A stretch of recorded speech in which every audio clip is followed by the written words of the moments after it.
everyone, welcome back to my lens.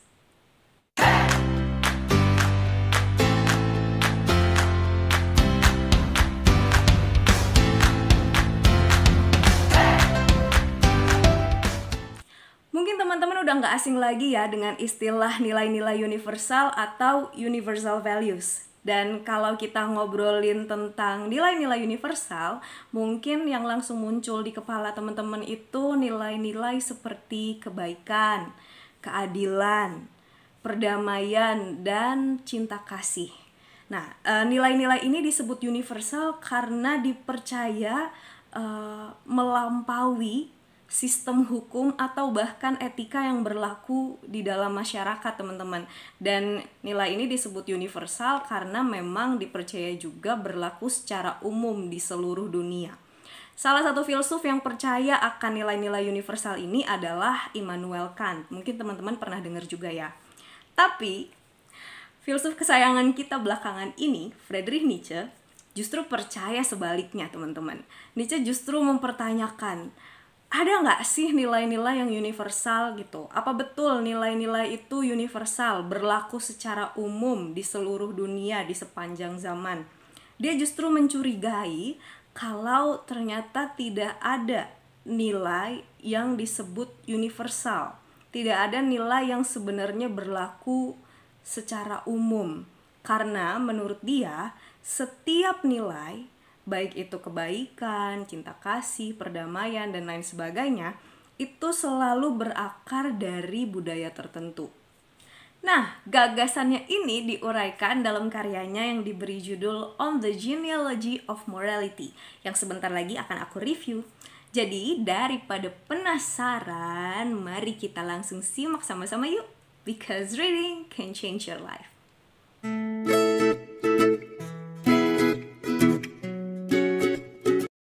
On the Genealogy of Morality merupakan karya Nietzsche yang ia susun pada bulan Juli hingga Agustus 1887 dan ia terbitkan pada bulan November tahun yang sama. Berbeda dengan The Will to Power yang banyak mendapat kritik dari pembacanya, On the Genealogy of Morality merupakan salah satu karya Nietzsche yang banyak menerima pujian dan ditulis pada masa keemasan pemikirannya. Dalam tulisan ini, Nietzsche menyusun 3 esai yang masing-masing membahas tentang kebaikan, keburukan, dan kejahatan, rasa bersalah dan takdir yang dibentuk oleh nurani yang buruk, serta cita-cita asketik. Pada bagian pengantar, Nietzsche mengungkapkan bahwa penyusunan tulisan ini bermula dari sebuah pertanyaan. Dari manakah istilah kebaikan dan kejahatan yang kita miliki saat ini? Untuk menjawab pertanyaan ini, Nietzsche telah menelusuri makna akar kata baik dan jahat secara etimologis. Dan penelusuran ini menuntunnya kepada pertanyaan berikutnya. Dalam kondisi apa manusia menciptakan pertimbangan tentang kebaikan dan kejahatan? Dan nilai apa yang sebenarnya mereka miliki? Dalam kata pengantar ini jugalah terdapat ungkapan Nietzsche yang terkenal, yakni kita bukanlah orang-orang yang memahami diri kita sendiri. We are not knowers when it comes to ourselves. Pada esai yang pertama, Nietzsche membahas tentang asal-usul moralitas yang membentuk pemahaman dan penilaian manusia tentang kebaikan, kejahatan, dan keburukan. Berbeda dengan pemikir lain pada zamannya yang dipengaruhi Immanuel Kant dan memandang kebaikan sebagai sebuah nilai universal, Nietzsche berpandangan bahwa tidak ada nilai yang universal. Semua nilai yang membentuk moralitas masyarakat dan diterima secara luas pasti berasal dari sebuah budaya dan pemahaman tertentu.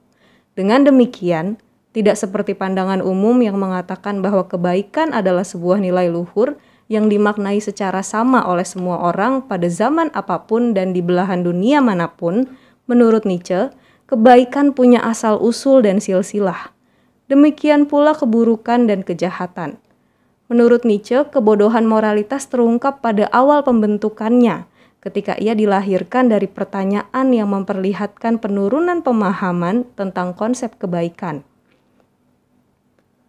Asal-usul kata baik menurutnya sebenarnya ditemukan dalam pengertian yang sama dengan kata noble, yang berarti luhur, mulia, dan bersifat kebangsawanan. Kebaikan pada tradisi yang terdahulu memang kerap dilekatkan pada kelas bangsawan yang dianggap agung dan berkedudukan tinggi, sementara keburukan dilekatkan pada kelas masyarakat yang lebih rendah, para budak dan kaum papa. Kebaikan tidak ada hubungannya dengan kejahatan sebagaimana kita membayangkannya saat ini. Namun, dalam perkembangannya, pemaknaan akan nilai kebaikan bergeser oleh karena moralitas yang dibangun kaum agamawan.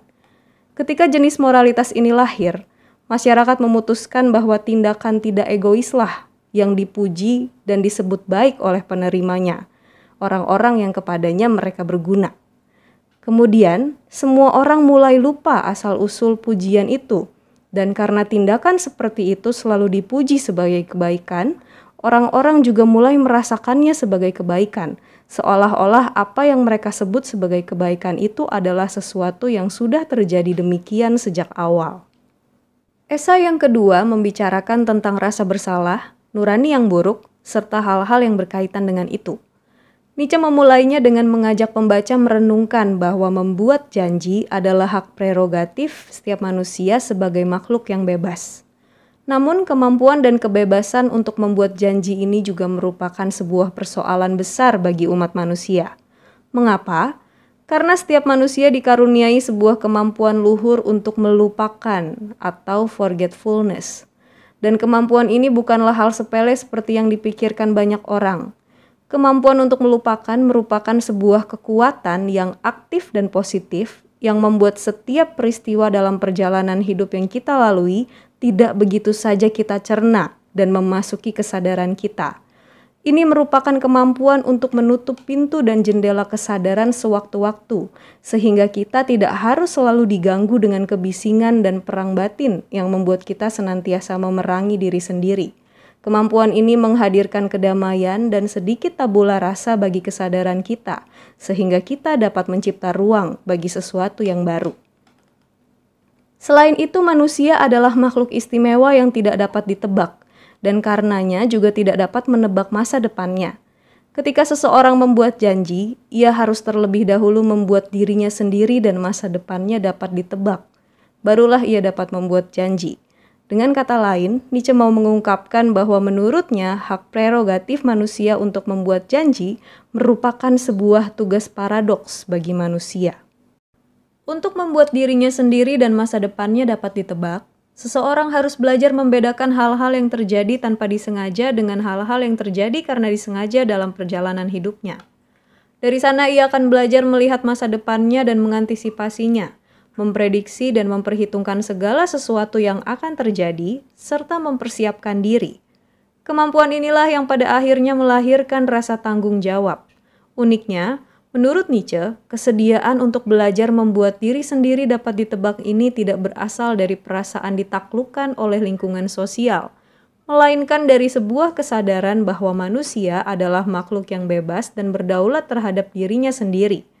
Kebebasan dan kedaulatan inilah yang membuat seseorang menciptakan standar nilainya sendiri dan membangun ukuran untuk memprediksi masa depannya, sehingga hal ini melahirkan insting yang tidak lain disebut dengan nurani atau conscience. Nurani, kebebasan untuk membuat janji, dan kedaulatan untuk bertanggung jawab atas diri sendiri inilah yang membentuk kontrak sosial atau model relasi sosial yang paling primitif yang menurut Nietzsche adalah relasi hutang piutang. Relasi hutang piutang yang dimaksud di sini bukan hanya yang berkaitan dengan uang ya teman-teman. Justru pada kenyataannya, relasi hutang piutang sudah ada sebelum uang diciptakan. Pada kenyataannya, menurut Nietzsche, kontrak sosial inilah yang melahirkan sistem ekonomi, termasuk di dalamnya sistem barter atau tukar-menukar.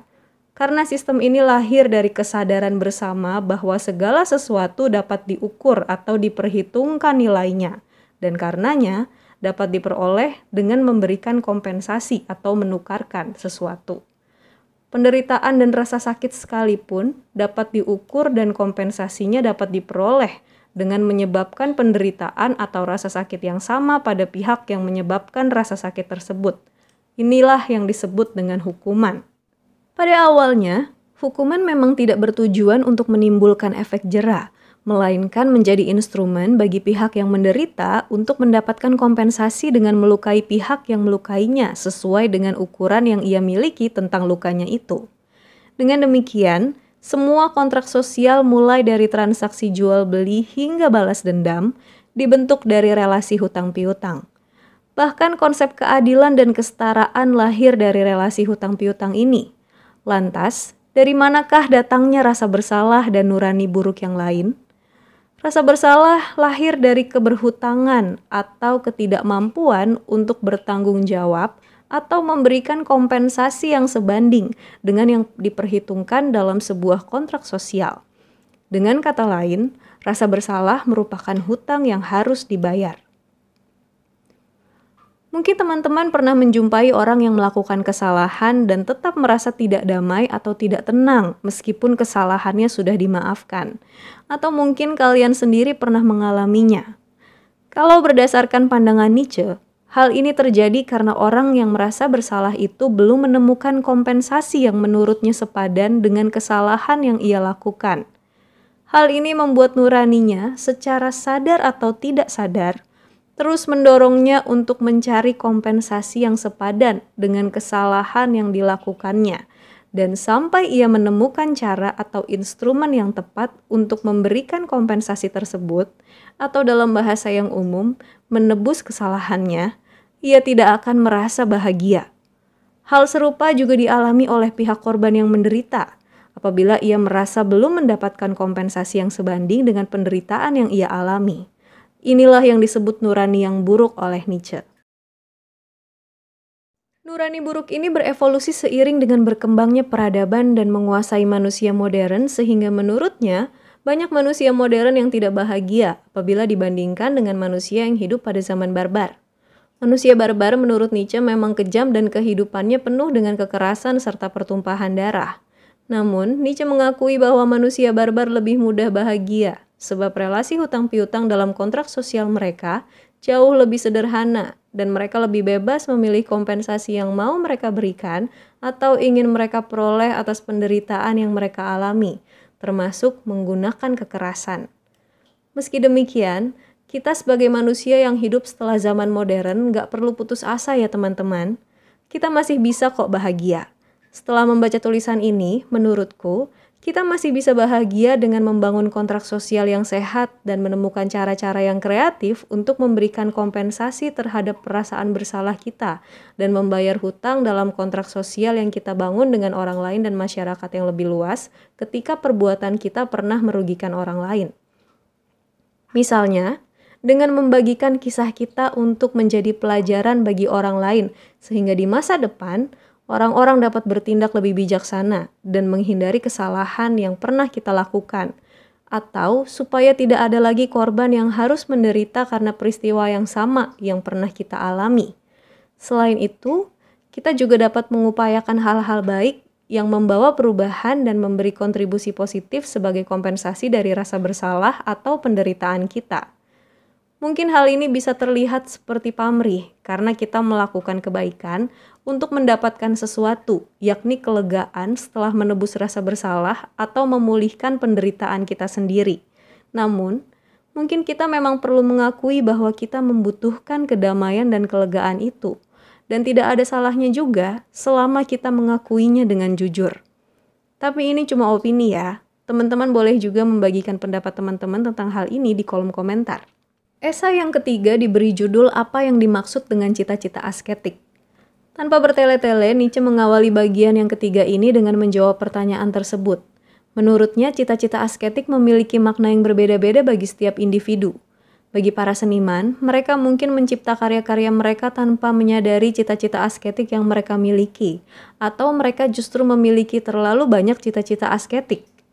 Bagi para filsuf, cita-cita asketik mereka adalah kondisi menyenangkan yang didapatkan dari intelektualitas yang lebih tinggi. Bagi perempuan pada umumnya, cita-cita asketik mereka adalah pesona yang lebih menggoda, dan daftar ini dapat terus berlanjut menjadi sangat panjang. Ini menunjukkan betapa berartinya cita-cita asketik bagi setiap manusia. Namun, sekaligus tentang betapa ngerinya kehampaan kehendak manusia akan cita-cita itu. Mengapa Nietzsche menyebut ini mengerikan? Sebab menurutnya, eksistensi manusia sebagai makhluk hidup yang tinggal di bumi tidaklah memiliki tujuan. Namun, melihat bagaimana setiap orang membangun cita-cita asketik bagi dirinya sendiri, Nietzsche menyadari bahwa setiap manusia ternyata membutuhkan tujuan. Dan mereka bahkan lebih memilih untuk menghendaki ketiadaan daripada tidak berkehendak. Nietzsche menyusun tulisan ini untuk mempersiapkan pembacanya membaca The Will to Power, karyanya yang sampai akhir hayatnya tidak sempat ia terbitkan. Pada bagian akhir esai ini, ia menyebutkan secara eksplisit bahwa persoalan-persoalan terkait makna cita-cita asketik dalam kehidupan manusia akan dibahas dalam bab tentang sejarah nihilisme Eropa dalam karyanya yang berjudul The Will to Power itu. Ia bahkan telah membocorkan sebagian ramalannya tentang kehancuran dogma Kristen oleh karena moralitas yang diciptakan agama itu sendiri. Sebab moralitas Kristen akan melahirkan kehendak akan kejujuran atau the will of truth, yang kemudian akan berbalik menghancurkan moralitas dan ajaran Kristen yang melahirkannya. Hal ini menurut Nietzsche akan menyebabkan nihilisme dan ateisme merebak di Eropa. Dan dalam waktu 2 abad sejak masa hidupnya, Nietzsche memprediksi bahwa kehendak akan kebenaran atau the will of truth akan membangun kesadaran akan dirinya sendiri, sehingga kehidupan masyarakat Eropa menjadi drama yang penuh dengan pertanyaan, namun juga kaya akan pengharapan. Gimana reviewnya teman-teman? Apakah teman-teman semakin menemukan jawaban-jawaban atas kehidupan ini atau justru makin punya banyak pertanyaan tentang kehidupan ini?